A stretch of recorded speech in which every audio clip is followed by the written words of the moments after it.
So we have a thief in our midst and a trespasser that we've been dealing with for several years now. Had a problem with this little juvenile kid coming to our property when we had farm animals, and he would harass and steal, our chickens. One time I saw him and a group of his friends, chasing turkeys in the yard. And he had a butcher knife. He was going after the turkey, I guess because he was scared of the turkey, and he was trying to steal the chickens or ducks or something. He wanted some of the ducklings that was here. He even told me that. But he would act friendly when you seen him on the street, and he'd come up to you, "Can I look at your animals? Can I, blah, blah, blah, blah, blah." So this boy, I thought, was like 5 or 6 years old because he's tiny. He's a little, I don't know if he would be classified as a dwarf, but he's a very short kid for his age. So, when I had a problem with him the first time, I'm like, he can't be more than 5 or 6 years old. Everybody was saying, no, he's 10, 12 or something like that. And this is probably one of the reasons why he gets away with a lot of stuff, because people think he's younger than he is. I try to walk my property at least once a day, the perimeter, and look around. So I've been sick lately. Me and Natalie both been sick, so haven't done it too much over the last 4 or 5 days. But there have been times when I would see him all along my fence line. When I was walking around, I could hear him talking and with his friends and all. And when none of this is like public property, that is private property back there, private property here, and there's no reason for this delinquent to be hanging around my fence line. So one time my fence was down here. I didn't know if the goats had pushed it down or if somebody pushed it down, or something themselves.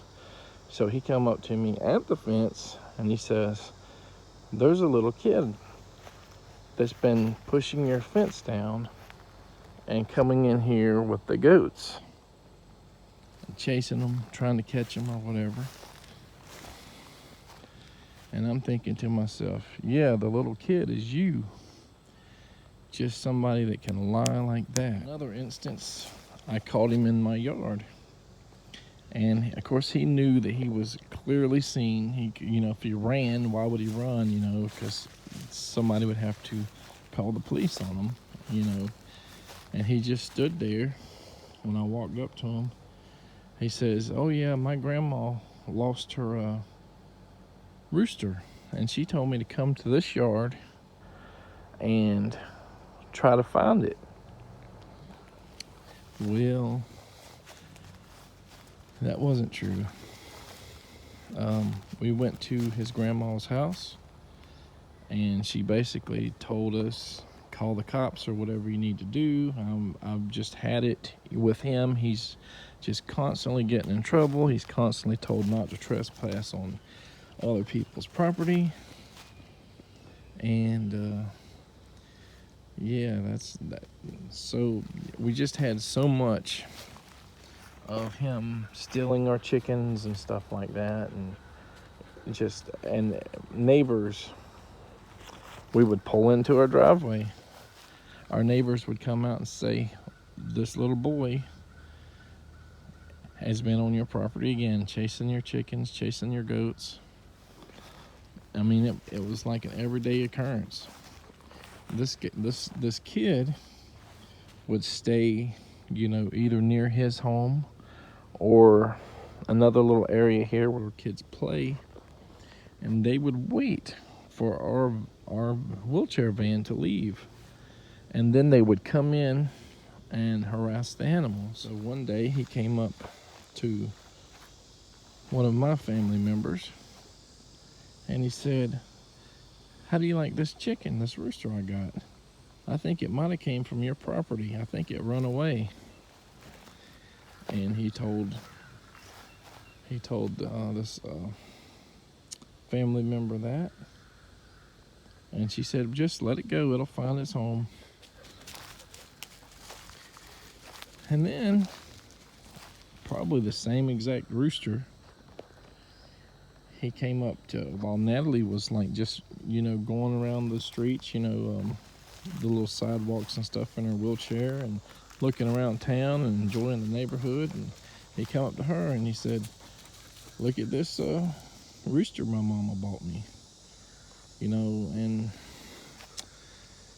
it was the rooster that he stole from our property.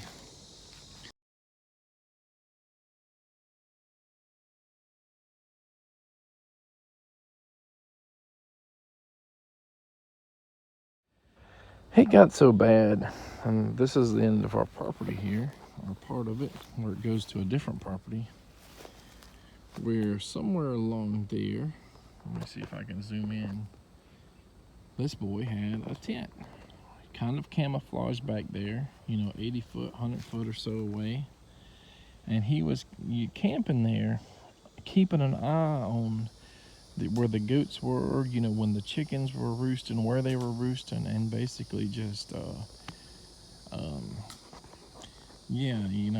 trying to see, when he can make his move and stuff. So I had to put a no trespassing sign here. I doubt I can, curve back and see it. Let's see. There it is. This is the area where that boy come out and said, "Somebody's been pushing down your fence."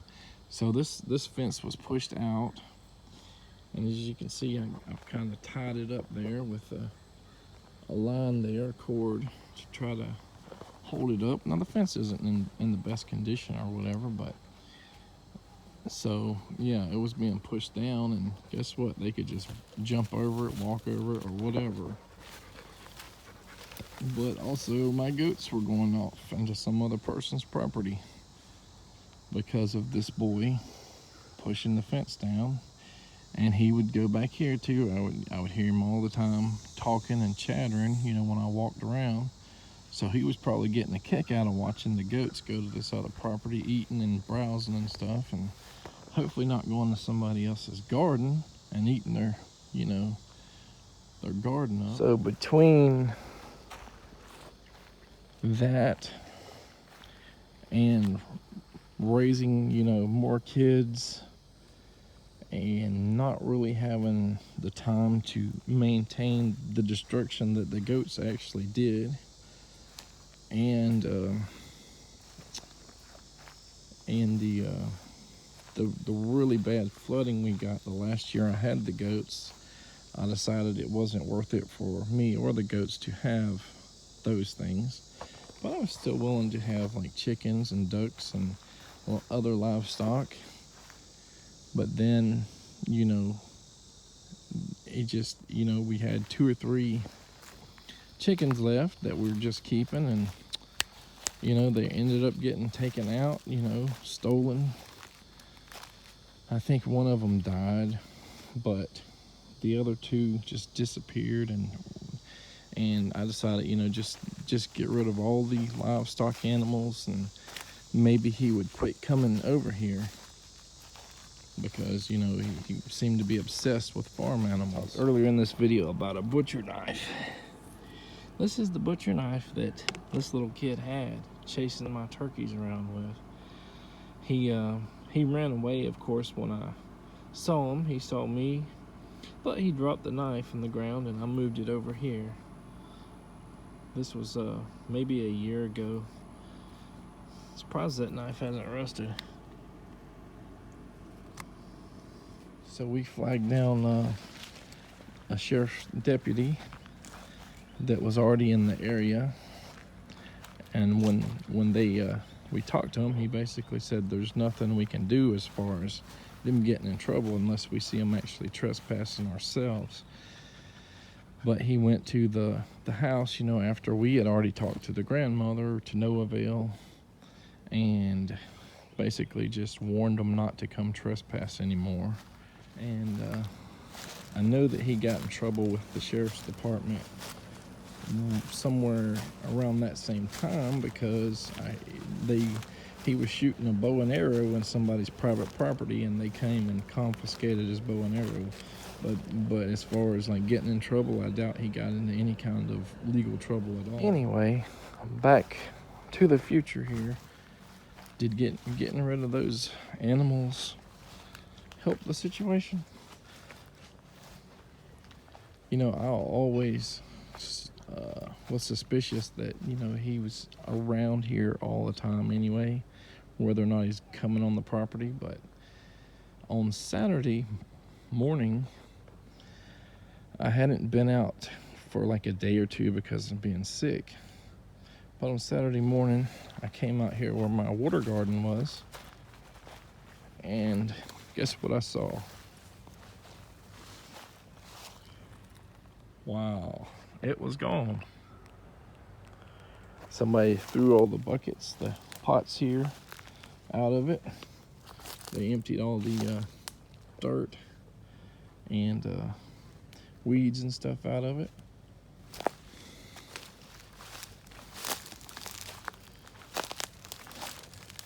And this is one of the places that I've seen this guy come and go a few times. See, this broke limb is still has green leaves on it. So he hops this fence, and you can see the bend in there where he puts his feet or whatever in it. But obviously he couldn't get the water garden through that little hole, so he decided to bend this fence here down all over the place. You know, probably a 12-foot section here. Pushed and pushed and bent, and then just boom, hauled it right through there. So there were some pictures of the water garden, at least from a few years ago, and I'll post that right here.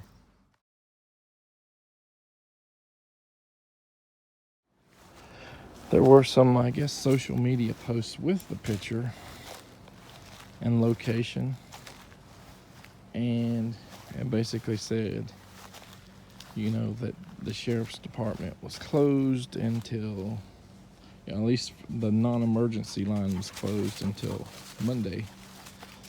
So you have until then to bring it back, and I won't call the police or whatever.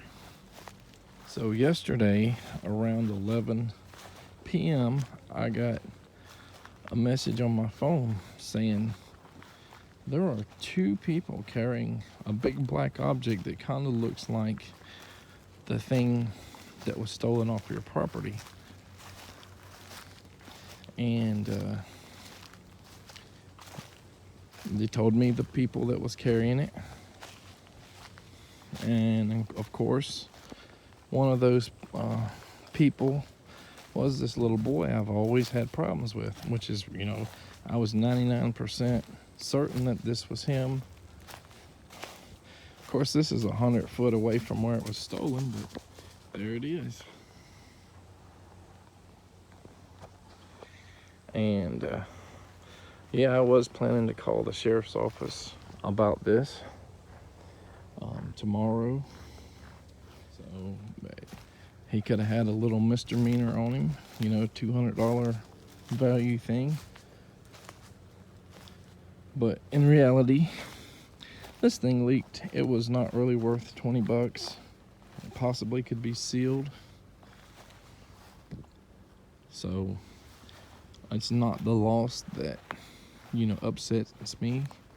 It's the fact that there's people, or at least this same person is, you know, years and years later, 5 years later, so he's probably like 15, 17 years old now.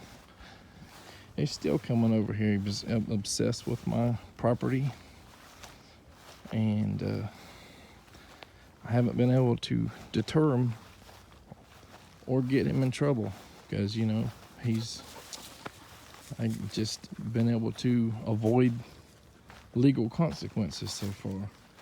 And since they had, you know, our word that the cops wouldn't be called if it was brought back, you know, I just have to have the integrity to just keep my word, and that doesn't mean I'm not going to tell people around here who did it and, you know, what happened. But I'm just not filing a police report about it.